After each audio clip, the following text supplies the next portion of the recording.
Notre rôle aujourd'hui, c'est de propager l'évangile.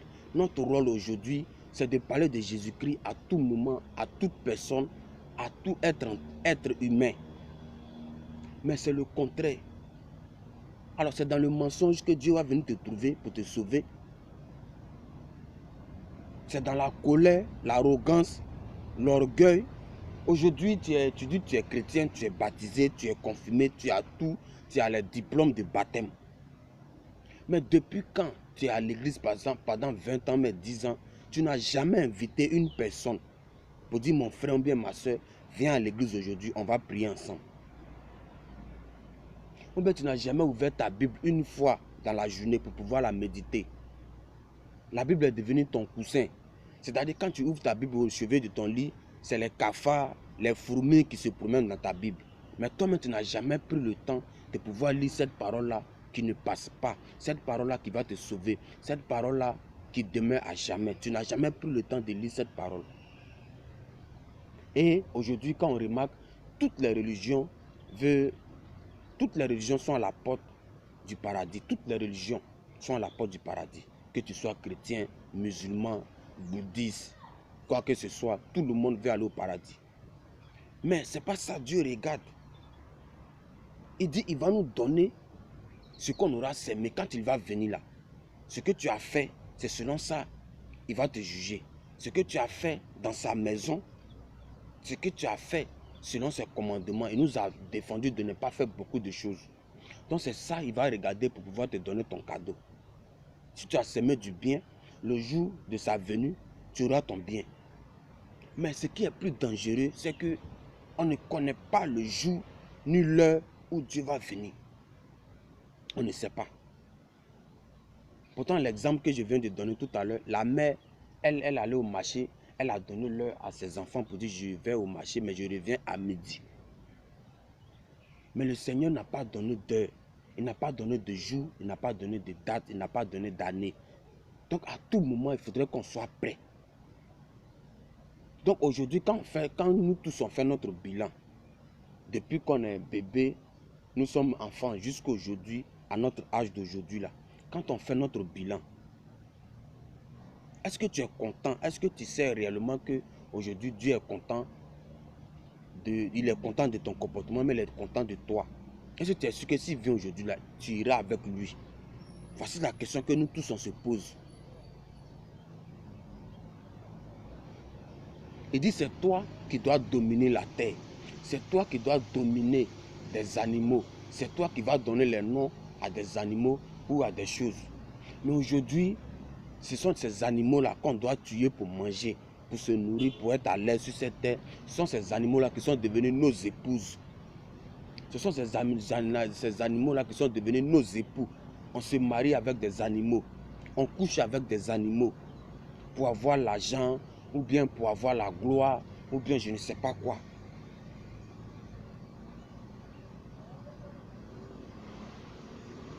On vit dans le mensonge. C'est nous, on critique les hommes de Dieu. Aujourd'hui, quand tu vas sur Facebook, tu vois réellement que le monde est en l'envers. C'est-à-dire la nudité des femmes même n'a plus de secret.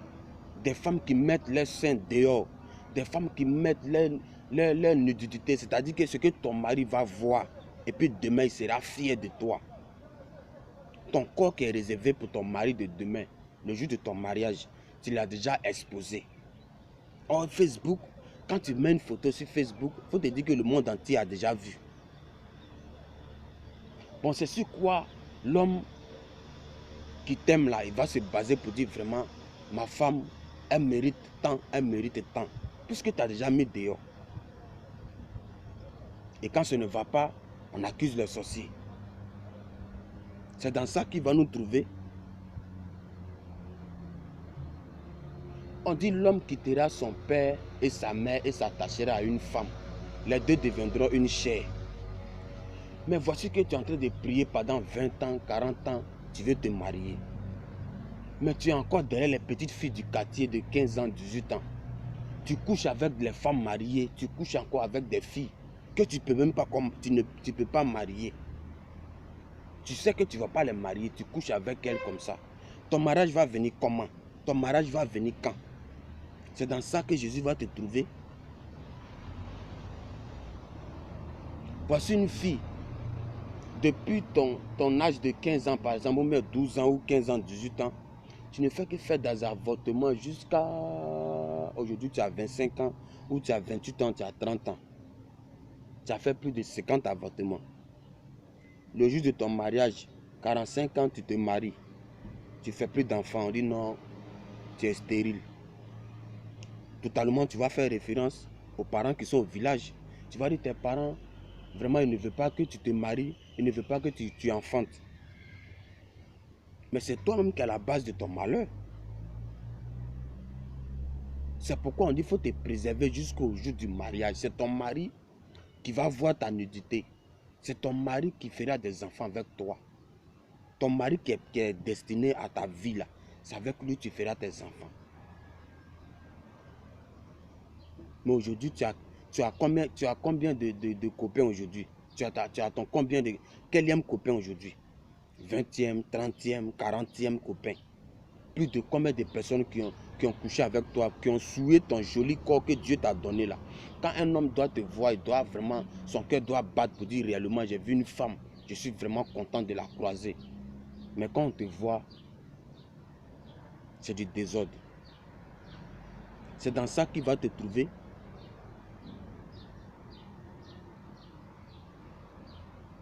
On dit la relation amoureuse, c'est entre deux personnes et non entre 10. Tu as combien de cœurs pour aimer? Tu as un seul cœur pour aimer. Mais malgré que tu es marié, d'après toi, devant l'église, devant les hommes, mais matin, quand tu sors de ta maison, tu enlèves la bague du mariage, tu mets dans ta poche pour pouvoir traquer ta secrétaire, pour pouvoir traquer les petites filles du quartier ou bien quoi que ce soit. Quand tu rentres à la maison, tu portes la bague. Mais moi, il ne t'a pas vu.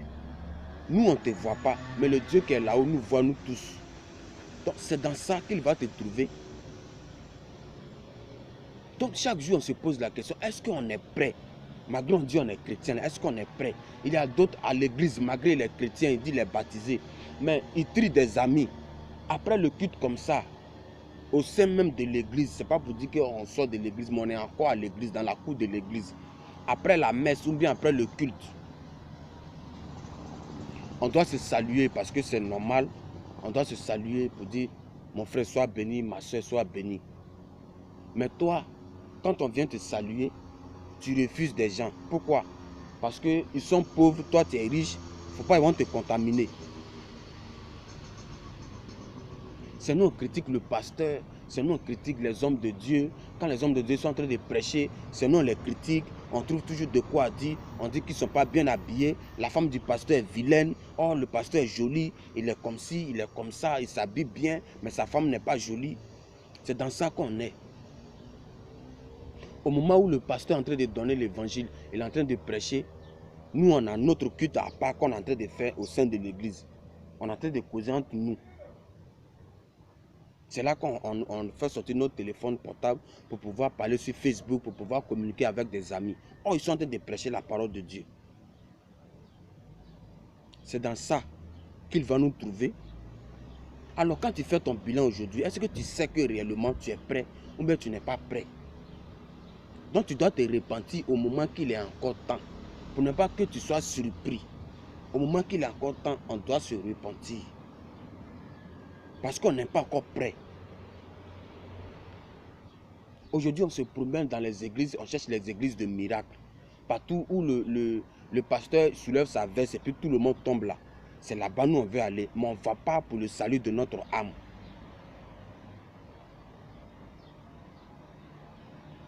Quand tu regardes dans ton placard les vêtements qui sont là-bas, les chaussures de marque, les vêtements de marque avec vraiment des broderies pas possibles.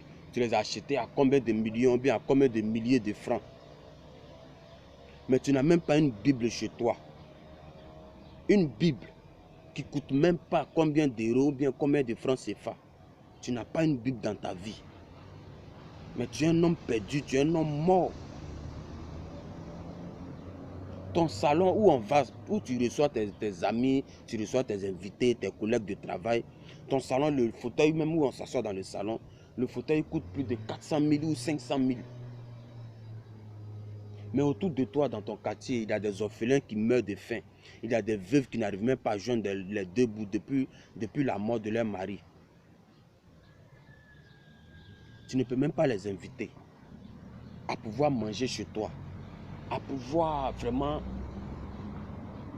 avoir la vie, à pouvoir vraiment souder encore le lien de joie. Mais tu dis, si tu t'approches d'eux, ils vont te contaminer avec leur pauvreté. Mais toi, tu es qui?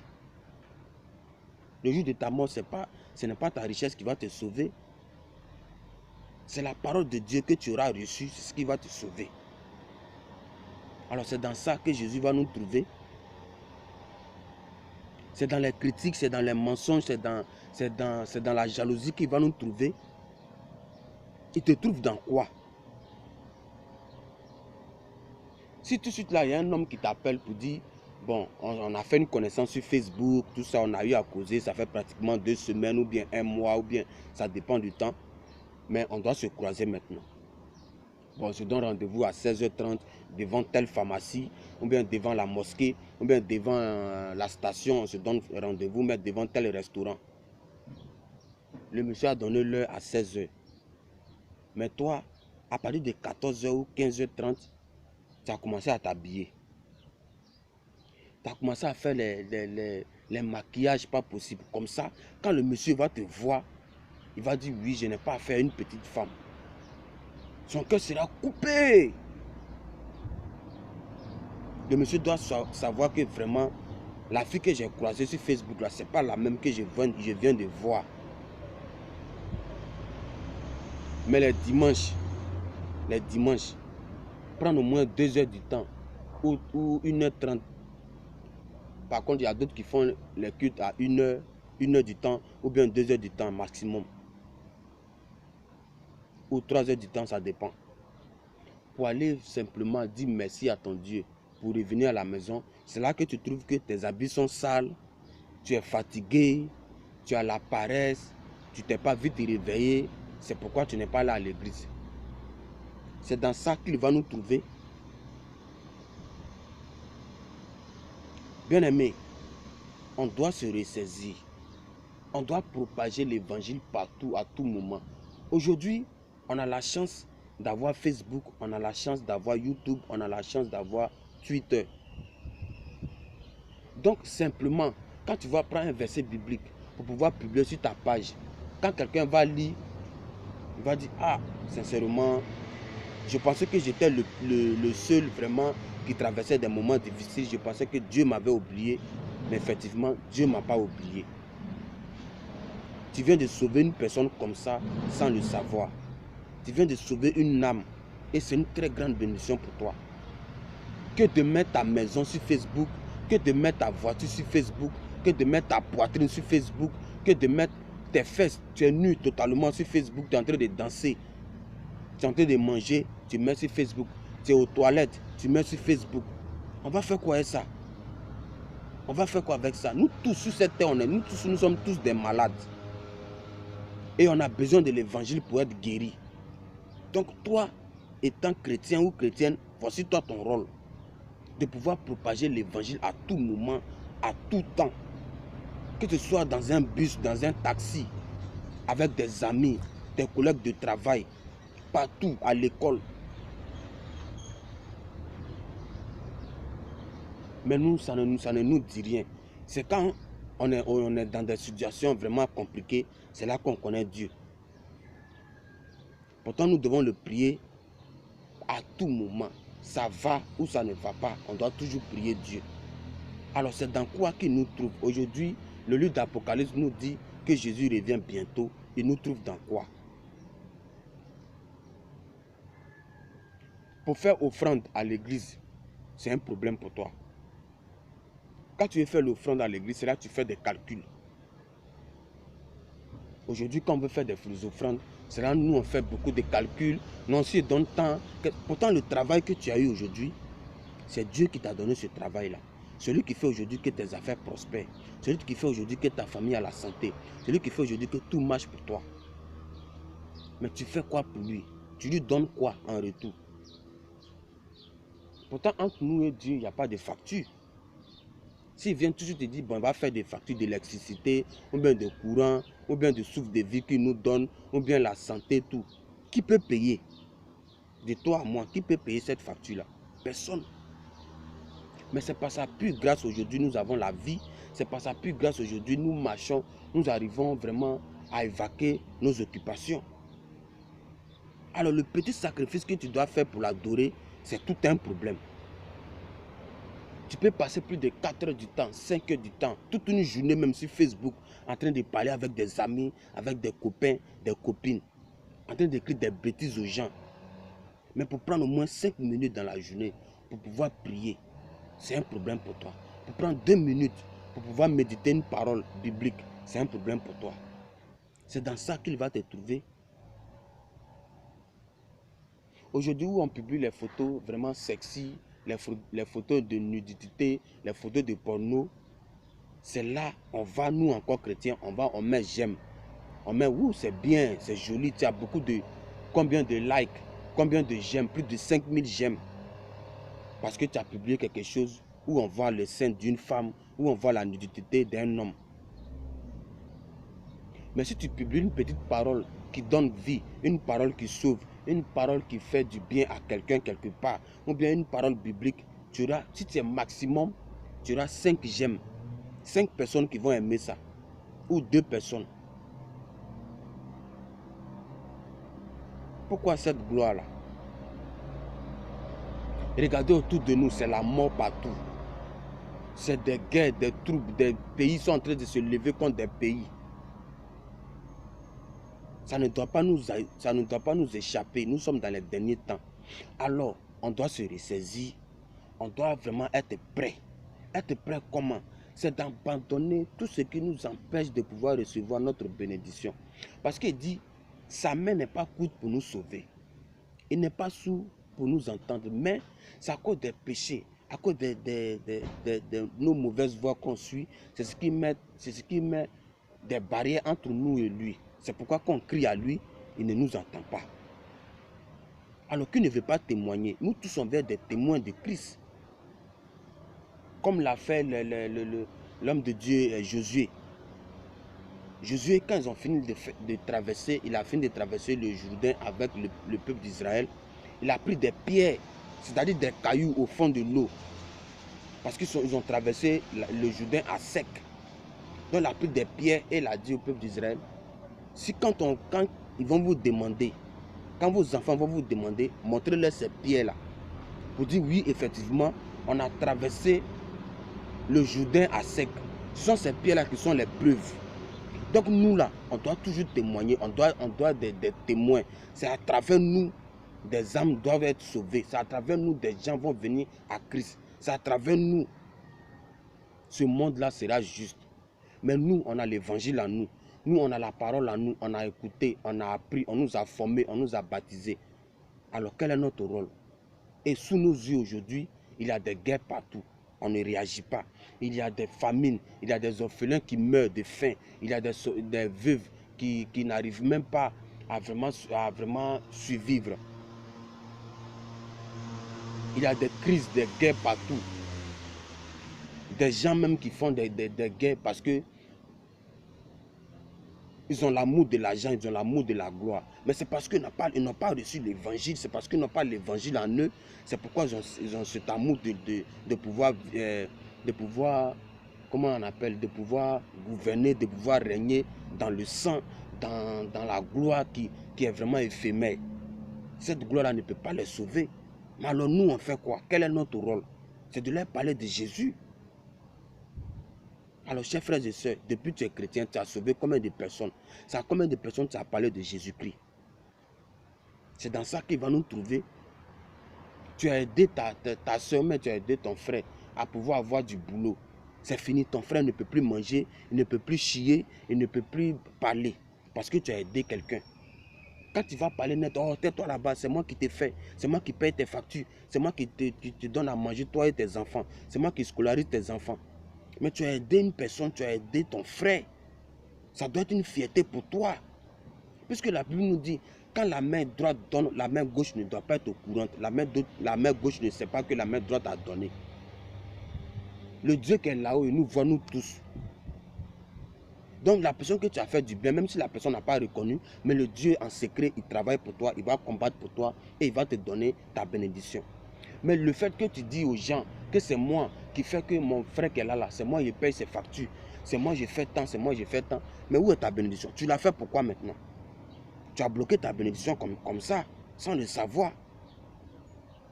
Alors c'est dans ça que le Christ va te trouver, toi qui t'appelles chrétien. Tu préfères aller dépenser des millions dans des soirées, dans la boisson, avec des filles partout. Mais simplement acheter un petit balai dans l'église pour dire, bon, aujourd'hui, l'église a besoin d'un balai pour balayer l'église. Ou bien aujourd'hui, on va faire l'évangélisation, l'église a besoin de chaises, on a besoin au moins de 10 chaises. Vraiment, venez, on va cotiser pour payer des chaises, ou bien pour payer des baffes, des micros, pour pouvoir aller évangéliser.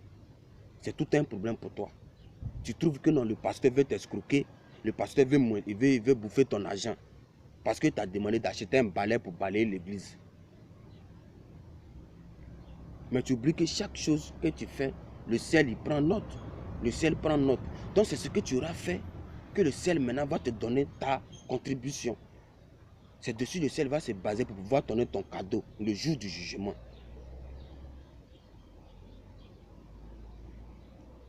Tu vas, on chante ton nom partout parce qu'on dit c'est toi qui es le plus riche de la ville ou bien tu es le plus riche de ta génération. Oui, mais qu'est-ce que tu as fait de ta richesse que Dieu t'a donnée? À savoir si c'est une bonne richesse, puisque Dieu a dit qu'on doit travailler à la sueur de notre front. Donc, tu fais quoi pour lui? Pour aider même les hommes de Dieu, c'est un problème pour nous. Quand on te dit de payer ta dîme, tu trouves qu'on veut t'escroquer.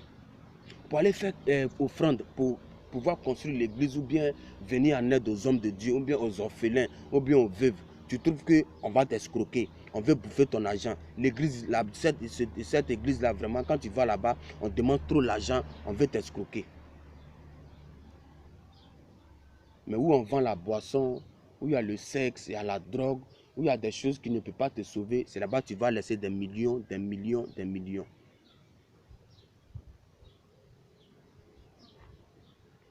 C'est là-bas que tu vas laisser des millions. Aujourd'hui, quand tu fais toi-même, rentre en toi-même et fais ton bilan pour dire, moi-même là, depuis que je suis né, mes amis évoluent. Je suis chrétien, mais mes amis évoluent. Mais quel est mon bilan aujourd'hui? Quel est ton bilan? Nous sommes dans les derniers temps. Tout à l'heure, quand tu vas allumer ta télévision, on parle de guerre, on parle de mort, on parle de tremblement de terre, on parle d'inondation. C'est des choses qui doivent arriver pour dire que la parole de Dieu là, c'est vrai. Donc nous sommes dans ces derniers temps-là. Bon, toi, chrétien, quelle est ta position? C'est de te repentir. C'est de faire tout ton bilan pour dire que tout ce que j'ai fait là, vraiment, moi, je vois que non, j'ai perdu du temps pour rien. Tu as perdu du temps pour rien. On va acheter des téléphones de grandes marques. On va acheter des voitures de grandes marques avec des millions, de téléphones, des milliers de téléphones. Mais on n'a pas une Bible. Et quand les hommes de Dieu prêchent la parole de Dieu sur des réseaux sociaux, c'est on trouve toujours de quoi dire. On contredit ces hommes de Dieu là. On parle toujours mal d'eux. Le jour, ça ne va pas. Le jour, tu es en train de vraiment souffrir. C'est sur quoi Dieu va se baser pour pouvoir te soutenir.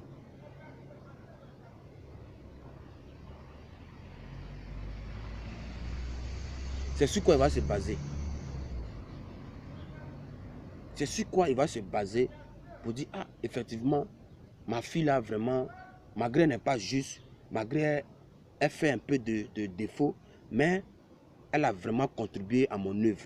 Elle a vraiment travaillé dans ma maison. Donc je vais me baser dessus pour pouvoir la sauver. Mais rien. Pour inviter quelqu'un à l'église, c'est un problème. Pour faire quête, c'est un problème. Le simple bonjour qu'on ne paye pas, pour dire bonjour à une personne, c'est un problème chez toi. toi aussi, quand on te salue aussi pour répondre, c'est un problème. Ton visage, même quand on te regarde le matin, même ton visage fait peur. Pour te saluer, on a tout un problème. Et tu dis tu es chrétien, tu es baptisé. C'est toi qui as la lumière de ce monde, c'est toi qui dois maintenant vraiment parler de Jésus à tout le monde, pour tous ceux qui n'ont pas connu l'évangile. C'est toi qui dois parler de Dieu à tous ceux-là. Mais quel est ton rôle aujourd'hui? Quand tu fais ton bilan, est-ce que tu es sûr que Dieu est vraiment content de toi? Et que s'il vient aujourd'hui, il va aller avec toi? Voici notre problème que nous vivons aujourd'hui. Bien aimé. Alors, je ne vais pas vraiment être long aujourd'hui, mais je vais te demander un simple sacrifice. C'est de t'abonner sur ma page Facebook Désiré Okobe, ma chaîne YouTube Désiré Okobe, ma chaîne Twitter Désiré Okobe, pour plus de vidéos. Et tu laisses des commentaires, tu laisses vraiment des commentaires et tu poses beaucoup de questions. Comme ça, ensemble, on va s'aider. Comme ça, ensemble, on va s'aider. Et on va propager l'évangile à tout le monde, à partout où nous sommes. Parce que c'est nous notre rôle. Jésus, à son temps, n'avait pas un lieu pour pouvoir reposer sa tête. C'est ce qu'il a dit. Mais aujourd'hui, quand on rentre dans les églises, c'est les pasteurs qui sont les plus riches. C'est les prêtres qui sont les plus riches. C'est les hommes de Dieu, les bishops, les prophètes, les prophétesses qui sont les plus riches. Pourquoi? Il faudrait qu'on se répande. Une femme en pleurs qui vient chez un pasteur pour pouvoir vraiment prier pour elle, pour la délivrer de son mal ou de sa situation qu'elle traverse. Toi, le pasteur, tu veux coucher avec elle d'abord avant de prier pour elle. C'est dans ça que Dieu va te trouver. Tu veux aider quelqu'un, tu veux l'aider toujours à cause de quelque chose. Une fille qui vient voir un homme pour dire, bon, il faut m'aider à trouver du travail, mais il faut m'aider, je fais au moins une demande d'emploi. Le directeur veut coucher avec toi d'abord avant de te donner ton emploi. C'est dans ça qu'il va nous trouver chrétiens.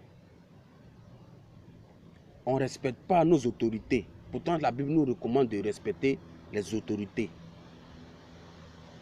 Ton patron qui te donne vraiment chaque fin du mois ton salaire pour pouvoir t'occuper de toi, de ta famille. Tu n'arrives pas à respecter ton patron. Ta bénédiction va venir comment?